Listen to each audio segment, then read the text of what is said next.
Tell me when you're ready. It's fine now. Ngiphinde nginibingelele, we still on Mashalela TV right here. We in a playhouse. Ishow ethi ayibe mnandi nje kodwa ngihleli lensizwa ke la amabhungu eTheku. Kodwa ake azoyichaza wena ngingawushona ngabe ngihleli nje uzoba. Uthakaselwa bhuti wami. Ubhuti ngalana.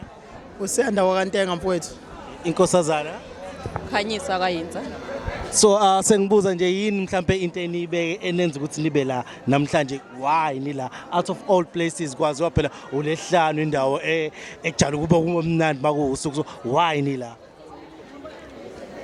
No, bhuti wami, we just came to support abantu esibathatha njengabanye bethu, and they've been doing what they're doing for many years and they deserve the support. Okay, ubhuti. Yeah, njobe seshilo nje mancinza sela playhouse ukuzo supporter one of the biggest group in the country, if I may say, when it comes to Afrosoul music. So Selanje just to have a good time, celebrate their journey. Actually, Afrosoul has been in existence for over 20 years. So celebrate kanye nabo njoba sila. Ngiphinde ngithi cha ukubuza, out of all music we know this one, it's a mix of Afro, there's some piano and all. Why are you only choosing this one?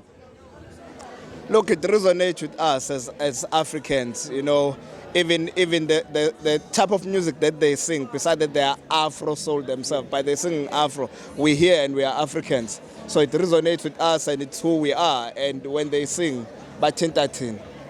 Ake ngiye kwinkosazana ngala, ngiyazi this type of this music bake bethe abantu asebethe ukukhula, but kukhona ingane ezincane ezinalo loluthando. Mhlawumbe inkosazana ngabagqugquzela kanjani kwazona ingane ezincane ukuthi cha zilithokozele le type of this music?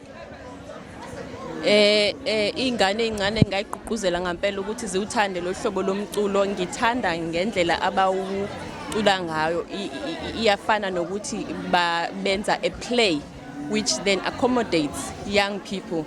It is not like ingoma lesi sijwayele ze hip hop la ungakwazi ukuzwa isingqi nento ekhulunywayo lapha yana kwingoma zabo. Bona bayakwazi ukuthi bakhulume nathi nezingane ngokukhula nendlela ekukhulwa ngayo, bayafundisa.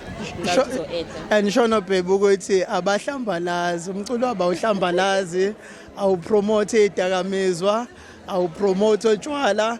It's all about love, peace, kind and happiness.